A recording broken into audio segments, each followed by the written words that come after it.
Salut YouTube, j'espère que vous allez bien. Et ben voilà, on y est. Elle est là, ma chaîne YouTube. J'espère que ça va être cool, que ça va vous plaire, qu'on va bien se marrer, que vous allez répondre présent. Parce que une petite chaîne YouTube comme ça, c'est une nouvelle aventure qui démarre et voilà, on va tout faire pour que ce soit cool. Je fais cette vidéo alors que je suis enrhumé. Si vous m'entendez parler un peu du nez pour une première vidéo, ça va être top. Bravo, ça va être cool. Honnêtement, je savais pas trop comment commencer cette chaîne. Je savais pas de quoi vous parler dans un premier temps. En fait, j'avais des tas d'idées, mais je me voyais mal me pointer comme ça et puis paf, balancer n'importe quelle vidéo au hasard. Je voulais un sujet un peu personnel pour commencer, un truc un peu intéressant, histoire qu'on fasse connaissance. Alors j'ai beaucoup réfléchi à divers thèmes, divers sujets. Je me suis dit, bah attends Jonathan, pour commencer, parle-leur un peu de toi tout simplement. Alors attention, hein, quand je vous dis qu'on va parler de moi, je vais pas faire un 36-15 comme My Life. Comme cette chaîne YouTube va parler de cinéma et d'audiovisuel indépendant, je me suis dit, quoi de mieux pour commencer que de vous parler de mon premier tournage de fiction. Bah ouais, parce qu'il y a pas longtemps, en fouillant dans un vieux disque dur, j'ai retrouvé des images de ce tournage-là, et je me suis dit, bah c'est cool, partage-les avec les gens, ces images. Donc, quoi de mieux pour démarrer la chaîne que de vous montrer ses coulisses. Et en plus, je trouvais que ça collait bien avec le thème de la chaîne. Allez, générique.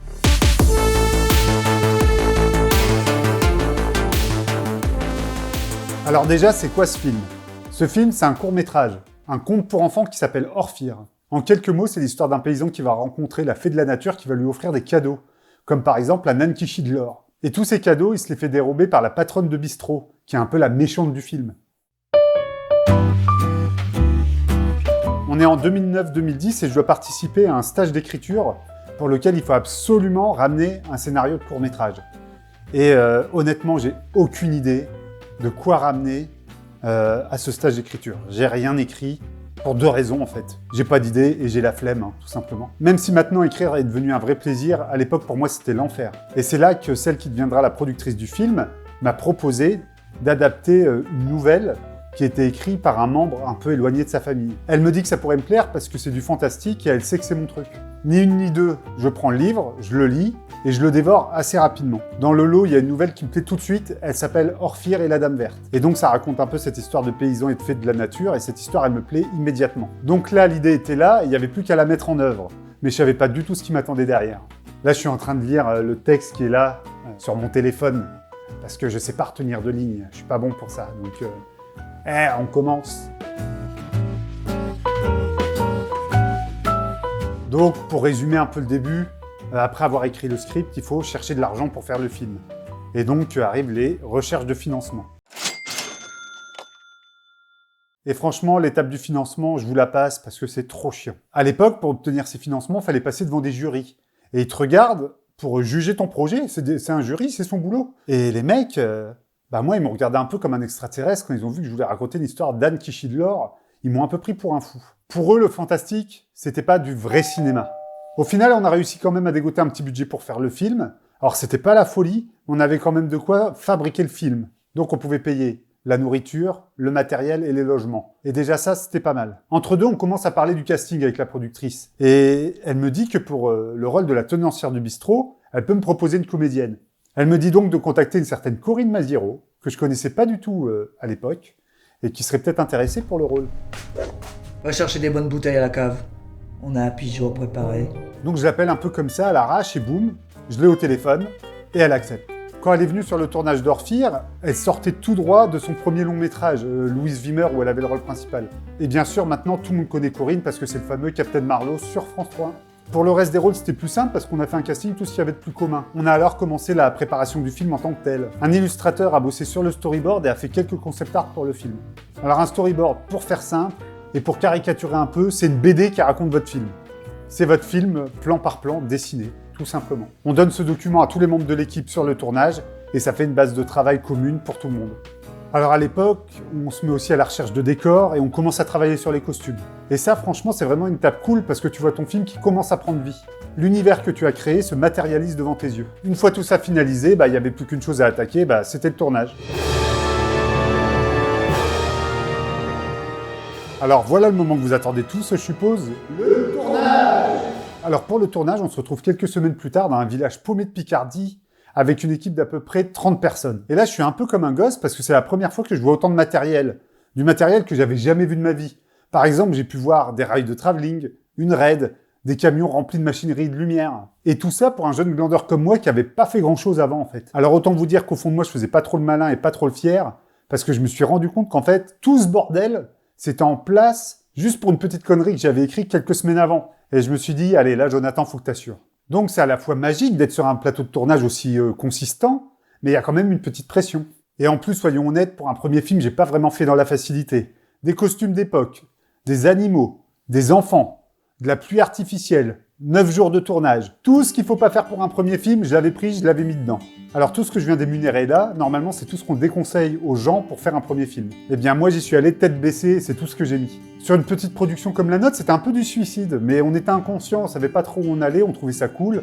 On n'a pas hésité, on a foncé. Il faut savoir que qui dit petit budget dit système D. Par exemple pour la figuration, on n'avait pas beaucoup de moyens, donc on pouvait pas payer des figurants.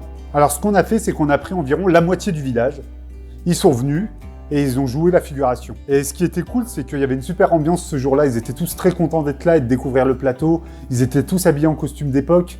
On a même eu la chance d'avoir France 3 qui est venu faire un petit reportage sur le tournage. Une cour de ferme, des chèvres, et au milieu de ce décor bucolique, la Dame Verte. Mais qui est donc la Dame Verte ? En tout, le tournage s'est déroulé sur 9 jours. Et je peux vous dire que 9 jours pour un court-métrage dans ces conditions, c'est une espèce de miracle. Honnêtement, aujourd'hui, je ne sais pas si ce sera encore possible de réunir autant de professionnels sur autant de temps dans des conditions pareilles.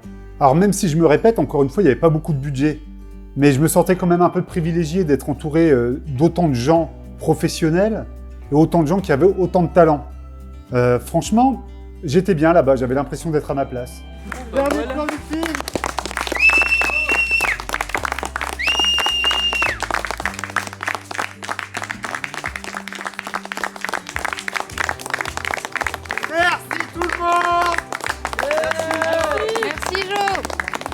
Une fois le tournage terminé, il a fallu se lancer dans la post-production et c'est là que la galère commence.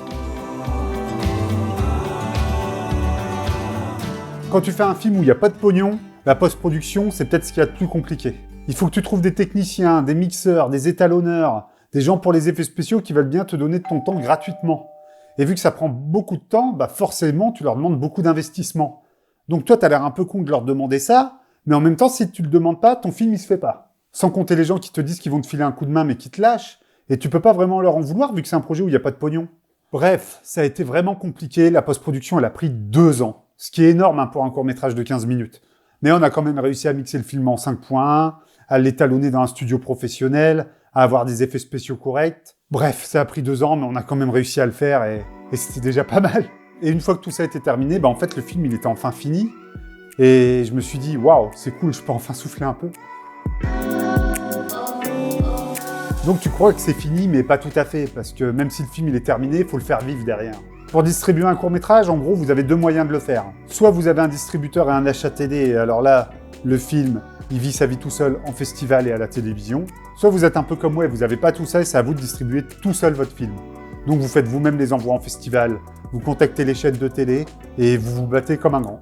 Donc j'ai fait moi-même les envois en festival. À l'époque, il fallait envoyer des DVD. Je me souviens encore le soir, dans mon ancien appartement, mettre les DVD dans les enveloppes moi-même, aller tout poster à la poste le lendemain. C'était un travail en soi, en fait. Et pour un petit film comme ça, j'étais content, parce qu'on a déjà fait quelques festivals, c'était cool, on a eu 3 achats télé, ce qui est un miracle pour un petit film comme ça, même si c'était pas des télés nationales, que c'était souvent des chaînes régionales ou des petites chaînes, être diffusé 3 fois à la télé, quand au final t'attends rien, c'est quand même chouette.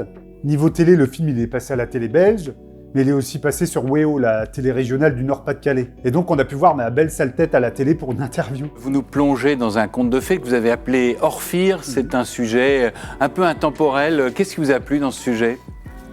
Ce qui m'a plu tout de suite dans le film, c'est comme vous dites, ce côté intemporel. Et entre les festivals, les quelques achats télé, les diffusions à droite à gauche, la diffusion du film, elle a duré à peu près 2 ans. Et voilà, je trouvais ça cool comme première vidéo de vous parler un peu de ma première expérience de tournage de fiction comme ça. C'était rigolo pour commencer, ouais, c'était rigolo. J'espère que vous avez pris autant de plaisir à voir la vidéo que moi j'ai pu en avoir à la faire. Je profite aussi de cette vidéo pour remercier tous les gens qui ont bossé sur le film de près ou de loin. Vous vous rendez compte, j'avais 25 ans à l'époque, c'était il y a 10 ans. Et tous, vous n'avez pas hésité, vous avez dit allez, on va suivre ce branleur, ce gamin dans cette aventure folle. Donc rien que pour ça, je peux que vous remercier. Et pour fêter la création de cette chaîne, en bonus, le film dont on vient de parler, Orphir, cadeau, il est disponible sur la chaîne YouTube dès maintenant. Le lien est donc dans la description, n'hésitez pas à y jeter un œil. Et ben voilà, elle est finie cette première vidéo. Moi je vous dis à la semaine prochaine, je pense que c'est bien pour commencer une vidéo par semaine. J'espère que ça vous a plu, n'hésitez pas à vous abonner, à mettre la cloche et à mettre un pouce bleu. Ça fait toujours plaisir, ça peut aider la chaîne à démarrer. Et moi je vous dis à la semaine prochaine pour une nouvelle vidéo. Allez, ciao!